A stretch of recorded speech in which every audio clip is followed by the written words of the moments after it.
వ్యవసాయానికి మరింత అండగా ఉండడం కోసం మహారాష్ట్ర ప్రభుత్వం కొత్త ఏఏ పాలసీని తీసుకురావడం జరిగింది. ఈ పాలసీ కోసం 500 కోట్ల రూపాయలు కేటాయించడం జరిగింది. మరి ఏంటి ఏఏ పాలసీ పూర్తి సమాచారాన్ని ఈరోజు మన ఏఏ టూల్స్ తెలుగు ఛానల్ తెలుసుకుందాం. నమస్తే, నేను మీ కృష్ణ చైతన్య మండేలో, మీరు చూస్తున్నారు ఏఏ టూల్స్ తెలుగు. మొదటిగా మన ఏఏ Telugu beginner course 12th batch August 4వ తారీఖున స్టార్ట్ అవుతుందండి. అలానే ఇప్పుడు మన ఏఏ తెలుగు ఛానల్ తరపున రికార్డింగ్ కోర్సెస్ కూడా ఆఫర్ చేస్తున్నాము. రికార్డింగ్ కోర్సులో కూడా ఎవరైతే beginner course plus intermediate course రెండు కలిపి చేద్దాం అనుకుంటున్నారో వాళ్ళకి తక్కువ ధరకే కాంబో కోర్స్ ఒకటి తీసుకురావడం జరిగింది. 10,000 రూపాయలకే మీకు బేసిక్ మరియు ఇంటర్మీడియట్ రెండు లెవెల్ సంబంధించిన కోర్స్ అనేది కంప్లీట్గా ఇందులో ఆఫర్ చేయడం జరుగుతుందండి. ఎవరైనా ఇంట్రెస్ట్ ఉండి ఏఐ తెలుగుకి సంబంధించిన లైవ్ కోర్సులో జాయిన్ అవుదాం అనుకున్నా, లేకపోతే ఏఐ తెలుగు రికార్డింగ్ కోర్సులో జాయిన్ అవుదాం అనుకున్నా స్క్రీన్ పై కనిపించే నెంబర్కి వాట్సాప్ చేయండి. సో మహారాష్ట్ర ప్రభుత్వం తాజాగా 500 కోట్ల రూపాయలు కేటాయించి మహా అగ్రి ఏఐ పాలసీని అయితే అప్రూవల్ ఇవ్వడం జరిగింది. వీళ్ళ క్యాబినెట్ అనేది అప్రూవల్ ఇవ్వడం జరిగిందనమాట.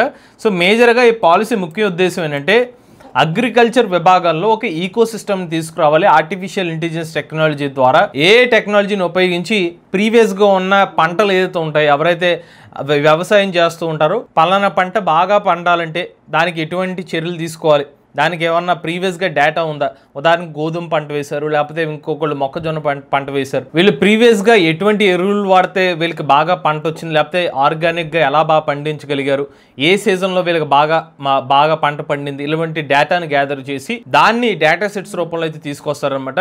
వీటిని మెయింటైన్ చేయడం కోసం మహారాష్ట్ర ప్రభుత్వం ఐఐటి వంటి ఇన్స్టిట్యూట్స్తో కూడా టైప్ అవడం జరిగింది. ఇండియన్ ఇన్స్టిట్యూట్ ఆఫ్ టెక్నాలజీ ఐఐటీయే కాకుండా ఇండియన్ ఇన్స్టిట్యూట్ ఆఫ్ సైన్స్ ఐఏఎస్సిసి వాళ్ళతో కూడా టైఅప్ అయ్యి దీనికి రిలేటెడ్ డేటా సెట్స్ని అయితే డెవలప్ చేయిస్తున్నారన్నమాట. ఈ 500 కోట్ల రూపాయలు ఏదైతే అమౌంట్ కేటాయించారో మొదటి 3 సంవత్సరాల్లో అయితే ఈ పర్టికులర్ 500 కోట్ల రూపాయలు అయితే ఉపయోగించుకోవచ్చు అనమాట. ఈ టైర్ 3 అడ్మినిస్ట్రేటివ్ స్ట్రక్చర్ ప్రకారంగా కానివ్వండి, ఓవరాల్గా ఈ అలొకేషన్ ఎలా జరుగుతుంది, ఈ స్ట్రక్చర్ ఫామ్ చేయడం కోసం, అలానే వివిధ రకాల డేటా సెట్స్ మానిటర్ చేయడం కోసం, ఇదంతా కూడా ఆర్గనైజ్ చేయడం కోసం 500 కోట్ల రూపాయలు కేటాయించడం జరిగింది. ఈ ఇన్వెస్ట్మెంట్లో భాగంగా ఒక గ్లోబల్ సమ్మిట్ కూడా పెట్టబోతున్నారు మహారాష్ట్ర ప్రభుత్వం ఏఐ రిలేటెడ్ అగ్రికల్చర్ మీద. డీటెయిల్డ్గా పాలసీ గురించి మాట్లాడుకుంటే వ్యవసాయంలో మేజర్గా ఉన్న ఛాలెంజెస్ అంటే మనకి ఎక్కువ ఉత్పత్తి రావడం కోసం, లేకపోతే వాటర్ సంబంధించిన కొన్నిసార్లు కొన్ని ప్రాంతాల్లో వాటర్ నిల్వలు తక్కువ ఉంటాయి.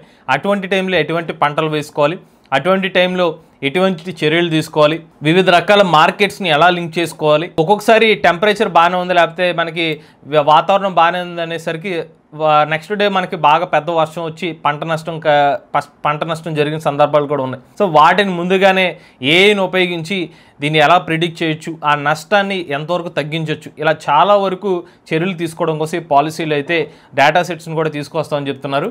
ఈ పాలసీలో భాగంగా రియల్ టైమ్ అడ్వైజరీ సిస్టమ్స్ తీసుకొస్తారంటే అంటే రైతులకి రియల్ టైంలో ఇదిగోండి ఇలా జరుగుతుంది, మీరు ఈ పర్టికులర్ పంట వేస్తున్నారు, సో దీనికి ఇన్ని నెలల తర్వాత ఇలా ఉత్పత్తి వచ్చే అవకాశం ఉంది, లేకపోతే రాబోయే రోజుల్లో వాతావరణం ఇలా ఉండొచ్చు, ఇన్ని రకాలుగా డీటెయిల్స్ అనేవి రైతులకు పంపుతూ ఉంటారనమాట. ఫార్మింగ్ రిలేటెడ్ టూల్స్ని అయితే ఆఫర్ చేస్తారని చెప్తున్నారు. అటు కన్జ్యూమర్స్కి రైతులకి మధ్యలో ఒక end to end communication related tools కూడా తీసుకొస్తామని చెప్తున్నారు. దీనికోసం consent based agriculture data exchange ADXని తీసుకొస్తారని చెప్తున్నారు. ఇందులో వివిధ రకాల స్టేక్ హోల్డర్స్ అందరూ కలిసిన ఒక ఈకో సిస్టమ్ని బిల్డ్ చేస్తారనమాట. అంటే నథింగ్ బట్ ఈ ఈకో సిస్టమ్ అంటే ఏంటంటే, ఉదాహరణకి ఒక కంపెనీ వాళ్ళు సంబంధించిన మోడల్ డెవలప్ చేశారు. అంటే ఇప్పుడు ఈ పలానా పంట వేస్తే ఇది బాగా వస్తుందా లేదా, దానికి సంబంధించిన డేటాని టెక్నాలజీ ప్రకారంగా సాఫ్ట్వేర్ ఇంజనీర్ దానికి సంబంధించిన ఒక అల్గారిథంని ఏదో రాశారు అనుకోండి, వాళ్ళు ఒక రకమైన ఒక స్టేక్ హోల్డర్ కిందకు వస్తారు.